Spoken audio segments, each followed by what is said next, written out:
ini terkait masalah bid'ah Ustadz.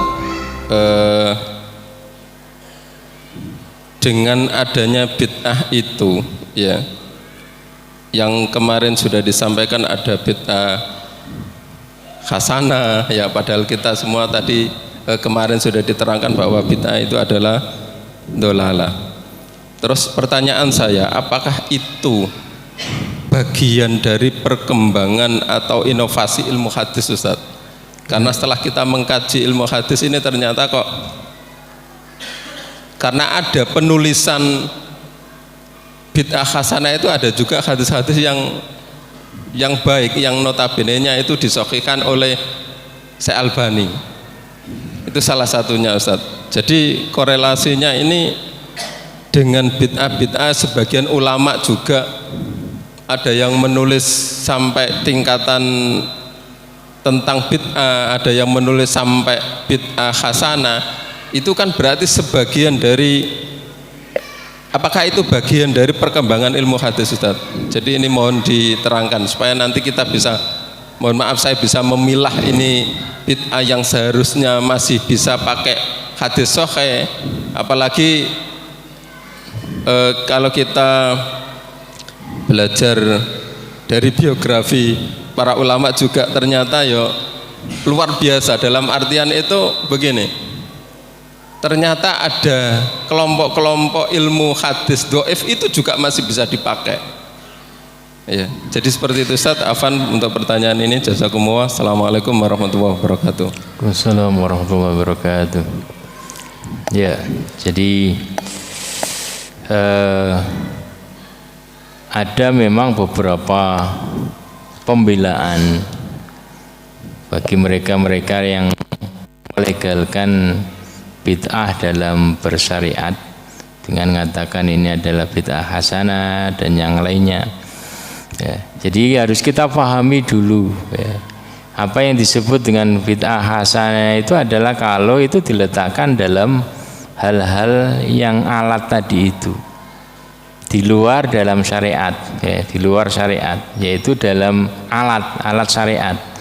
Kalau itu adalah di alatnya, pengembangan alatnya, pengembangan ada apa tadi, ilmu-ilmunya, itu namanya, istilahnya aslinya adalah maslahat mursalah ya. Jadi itu adalah pengembangan maslahat-maslahat sesuatu yang dipandang baik, cuman tidak di dalam syariat ya, tapi cara atau tapi dalam alat mengerjakan syariat tersebut, tentang pengembangan mikrofon, alat haji ya, motivasi ya. Itu kalau kita mau memahami ya. Jangan sampai kemudian yang ini boleh, mestinya ini yang boleh, kan nggak bisa seperti itu. Karena Rasulullah SAW mengatakan kullu bid'atin dholalah, semua bid'ah itu sesat. Yang mengatakan bukan saya tapi Rasulullah. Kenapa? Kan Rasulullah SAW untuk masalah syariat ini, tata cara beragama harus paten ngikuti beliau ya. Beliau mengatakan kullu, semua bid'ah itu artinya kita ini harus memahami, yaitu semuanya ini di mana, yaitu di dalam syariat, mengerjakan syariat itu, tata cara dalam beragama ya. Jadi kalau dalam pengembangan di luar agama, Rasulullah menyarankan, tapi kalau di dalam agama jangan. Maka Ibnu Mas'ud kemarin mengatakan bahwa al bid'ah dholalah wa in ra'ahan nas hasanah. Bid'ah dalam beragama itu sesat, meskipun orang memandangnya itu baik ya. Jadi itu yang harus kita pahami. Tuh, ini ada kata-kata bid'ah nikmat, seperti pernyataan Umar tentang sholat taraweh, nikmatul bid'ah hadihi, sebaik-baik ya, inovasi itu adalah seperti inovasi dalam beragama itu seperti ini ya. Kita harus melihat ininya, melihat apa yang beliau katakan ini, kaitannya apa, konteksnya bagaimana. kita bisa memahami. Duh, kenapa beliau ini mengatakan baik? Ya karena ini ada dasarnya. Rasulullah dulu pernah mengatakan, terus tidak dikerjakan karena khawatir itu diwajibkan. Kemudian Umar datang membuat pembaharuan tersebut. Dan ini kemudian nggak bisa dipukul rata kepada syariat yang lain, karena nanti akan kalau dipukul rata semua berinovasi, rusak agama ini. Ya. Generasi ini nulis begini, generasi besoknya begini.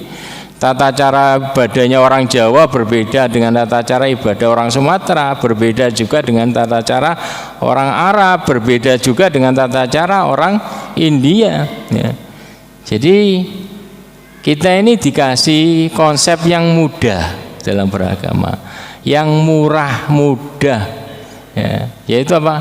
Ikuti, yang ada dalilnya ikuti, nggak usah berinovasi dalam beragama. Karena Rasulullah katakan, man amila amalan laisa li amruna fawaradun. Barang siapa yang ngerjakan, ya.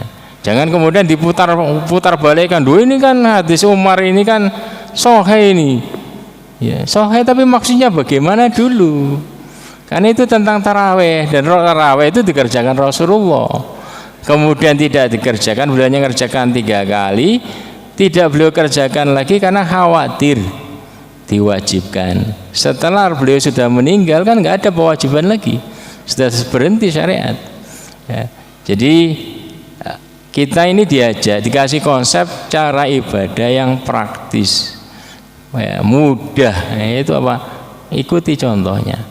Kenapa? Karena kalau kita disiplin, Islam ini akan terus terjaga. Sebagaimana kita jelaskan kemarin bahwasanya kalau Islam itu dikerjakan itu persis seperti yang dicontohkan oleh Rasulullah Shallallahu Alaihi Wasallam dalam masalah bersyariat loh, bukan dalam masalah tadi, ya, di luarnya, ya, dalam masalah pendukungnya, dalam masalah alatnya.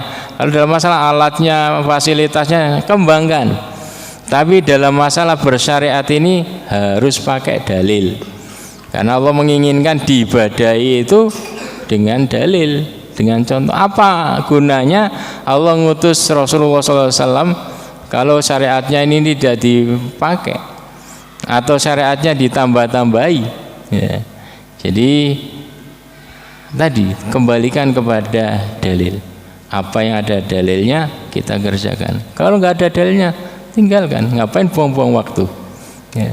Kita capek 1 jam kerjakan, masya Allah begini, ternyata nggak ada dalilnya, ya rugi kan gitu. Maka kita praktis, kerjakan apa yang ada dalilnya, itu yang paling barokah dan akan menyinari, bercahaya bagi kehidupan kita. Karena Islam itu jadi redup karena kebanyakan tutupan, tambah-tambahan, banyaknya khurafat, banyaknya bid'ah, itu yang menjadikan cahaya Islam itu redup. Ya, makanya ada gerakan pembaruan. Apa yang dikerjakan gerakan pembaruan? Membersihkan tambahan-tambahan ini, menghilangkan bid'ah, menghilangkan khurafat-khurafat. Ya, jadi ibadah tadi sesuai dengan dalil saja. Jangan, tidak semua perkataan orang itu diambil. Oh, ini kata ulama gini-gini, dalilnya ada enggak kan gitu. Imam Malik beliau mengatakan kullu qaulin yu'khad wa yutrak. Setiap perkataan orang itu bisa dipakai, bisa ditinggalkan. Illa sahibu hadzal qabr, kecuali perkataan pemilik kuburan ini ketika beliau berada di samping kuburan Rasulullah. Kecuali pemilik kuburan ini enggak boleh ditinggalkan, harus dipakai. Tapi kalau selain beliau, selain Rasulullah, perkataan saya, perkataan siapa saja boleh diterima, boleh ditolak. Ada dalilnya, terima. Kalau nggak ada, tolak siapapun dia, kan gitu. Ya, jadi itu praktis dalam beragamanya, ya. Ya.